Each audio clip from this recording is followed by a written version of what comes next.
nama saya Inka Rizky Apriliani, nomor induk 17612011514. Kali ini saya akan mempresentasikan materi tentang pengambilan keputusan dan analisis rasio keuangan.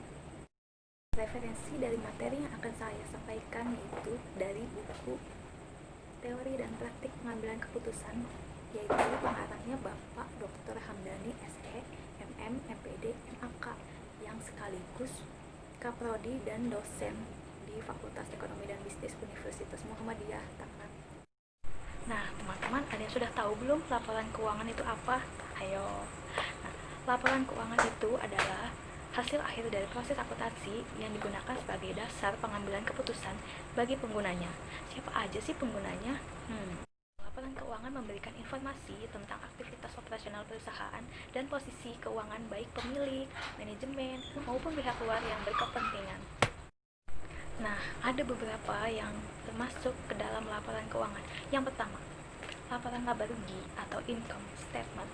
Laporan laba rugi adalah laporan yang memuat informasi mengenai pendapatan dan biaya-biaya atau expense perusahaan selama periode tertentu.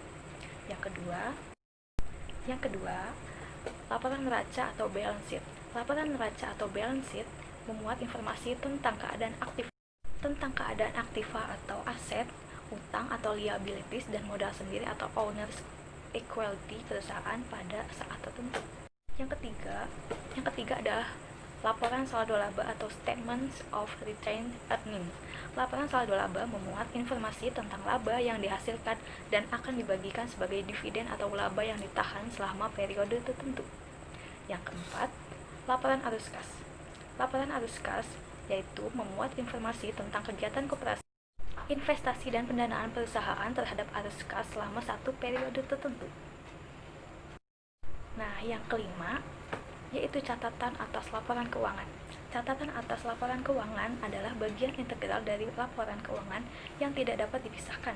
Catatan atas laporan keuangan sebagai informasi tambahan yang disajikan dalam laporan keuangan dan informasi pos-pos yang tidak memenuhi kriteria pengakuan dalam laporan keuangan. Sekarang kita masuk ke analisis rasio keuangan. Rasio keuangan adalah perbandingan unsur-unsur dari laporan keuangan. Pihak-pihak yang berkepentingan dengan analisis laporan keuangan adalah manajer, analis kredit, analis sekuritas. Nah, di dalam analisis rasio keuangan ada beberapa macam rasio. Yang pertama, rasio likuiditas atau liquidity ratio adalah rasio yang menggambarkan hubungan kas perusahaan dan aktiva lancar lainnya terhadap utang lancar. Di dalam rasio likuiditas ada juga beberapa rasio lainnya. Yang pertama, current ratio atau CR adalah rasio yang menunjukkan sejauh mana kewajiban-kewajiban jangka pendek dari para kreditor dapat dipenuhi dengan aktiva yang diharapkan akan dikonversi menjadi uang tunai dalam waktu dekat. Nah, rumus dari current ratio yaitu aktiva lancar dibagi utang lancar. Nah, di sini ada tabel, kita lihat sama-sama yuk. Ada komponen yang terdiri dari total aktiva lancar dan total utang lancar. Nah, di sampingnya ada beberapa tahun, yaitu dari tahun 2014 sampai 2016. Nah, cara perhitungannya adalah tadi kan di rumusnya current ratio sama dengan aktiva lancar dibagi utang lancar. Nah, kita lihat di tahun 2014. Di 2014 total aktiva lancar yaitu 2.270 dan total utang lancar yaitu 1.630. Kita hitung ya. Current ratio sama dengan 2.270 dibagi 1.630 yang dari total utang lancarnya itu sama dengan 1.393 kali. Gampang kan? Nah, di quick ratio ini ada rumusnya juga loh. Quick ratio sama dengan current asset min inventory dibagi current liability. Kita ambil contoh lagi ya. Kita lihat di sini ada tabel. Di sini ada beberapa komponen, yaitu total aktiva lancar, total utang lancar, dan persediaan. Di sampingnya sama seperti tadi, ada 3 tahun, 2014, 2015, dan 2016. Kita hitung ya. Quick ratio di tahun 2014 adalah 2270 min 440 dibagi 1630. Hasilnya 1123 kali. Rasio yang ketiga adalah inventory to net working capital. Adalah rasio yang mengukur atau membandingkan antara jumlah persediaan yang ada dan modal kerja perusahaan.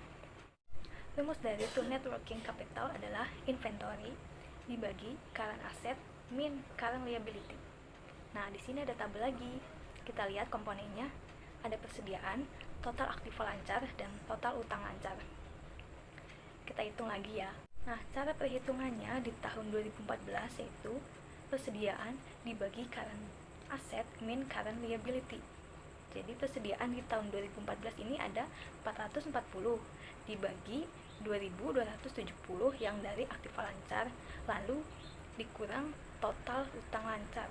Jadi hasil dari perhitungan di tahun 2014 yaitu 68,75%. Nah, ada lagi nih rasio lainnya, yaitu cash ratio. Merupakan rasio yang mengukur seberapa besar uang kas dan setara kas yang tersedia untuk membayar utang jangka pendek. Rumusnya adalah cash ratio sama dengan cash or cash equivalent dibagi current liability. Nah, kita lihat tabelnya di sini. Ada beberapa komponen yaitu kas, bank, dan total utang lancar. Jadi perhitungan kita ambil pemisalan di perhitungan di tahun 2014. Jadi cash ratio di tahun 2014 yaitu 300 plus 550 dibagi 1630 sama dengan 52,15%. Gampang kan? Nah, tadi kan sudah dijelaskan kalau analisis rasio keuangan itu ada beberapa macam. Yang kedua adalah rasio solvabilitas. Rasio yang digunakan untuk mengukur sejauh mana aktiva perusahaan dibiayai dengan utang. Untuk mendanai usahanya, perusahaan memiliki sumber dana yang berasal dari pinjaman dan modal sendiri. Nah, di dalam rasio solvabilitas ini ada beberapa macam rasio lagi. Yang pertama, debt to asset ratio atau debt ratio adalah rasio yang digunakan untuk mengukur perbandingan antara total utang dan total aktiva. Rumusnya, debt to asset ratio sama dengan total debt dibagi total aset.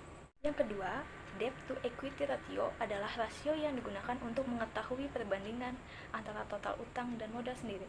Rasio ini dinyatakan dalam persentase yang berguna untuk memenuhi seberapa besar aktiva perusahaan dibiayai utang. Nah, di debt to equity ratio ini ada rumusnya juga, yaitu debt to equity ratio sama dengan total utang atau debt dibagi equity. Rasio yang ketiga yaitu long term debt to equity ratio, yaitu rasio antara utang jangka panjang dan modal sendiri. Rasio ini digunakan untuk mengukur seberapa besar bagian dari setiap rupiah modal sendiri.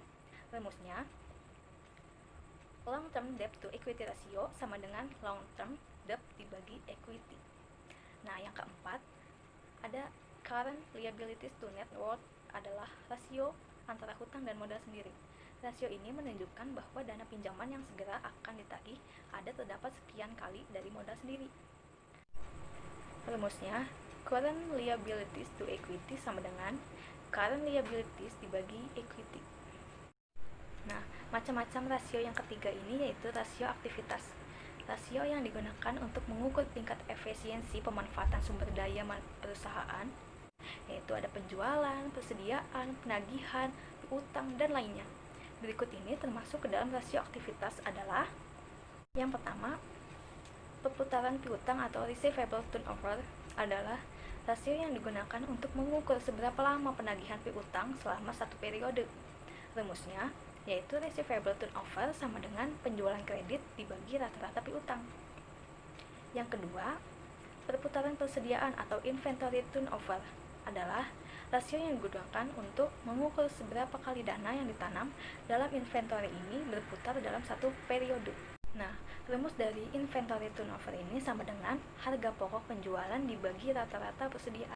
Yang ketiga, working capital turnover, yaitu untuk menghitung rasio dapat digunakan sebagai berikut.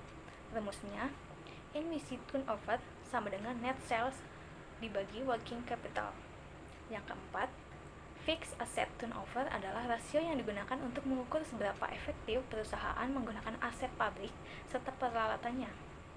Rumusnya yaitu sales atau penjualan bersih dibagi total fixed asset atau aktiva tetap. Yang kelima, yaitu asset turnover adalah rasio yang digunakan untuk mengukur efektivitas perusahaan dalam menggunakan seluruh aktiva untuk melakukan penjualan dan mendapatkan laba. Rumusnya, aset turnover sama dengan sales atau penjualan bersih dibagi total aset. Rasio keuangan yang keempat yaitu rasio profitabilitas, merupakan rasio untuk menilai kemampuan perusahaan dalam mencari keuntungan. Rasio ini menggambarkan tingkat efektivitas manajemen perusahaan dalam memperoleh laba. Rasio-rasio ini terdiri dari yang pertama, net profit margin adalah rasio untuk mengukur laba atas setiap rupiah penjualan. Rumusnya, net profit margin sama dengan net profit after tax dibagi net sales. Yang kedua, return on investment atau ROI, rasio yang menunjukkan hasil atau return atas jumlah aktiva yang digunakan dalam perusahaan atau suatu ukuran tentang efisiensi manajemen. Rumusnya, net profit after tax dibagi total aset. Yang terakhir ada return on equity atau ROE atau rentabilitas modal sendiri, adalah rasio yang digunakan untuk mengukur laba bersih sesudah pajak dengan modal sendiri. Rasio ini menunjukkan efisiensi penggunaan modal sendiri. Semakin tinggi rasio ini, semakin baik. Artinya posisi kepemilikan perusahaan semakin kuat, begitupun sebaliknya.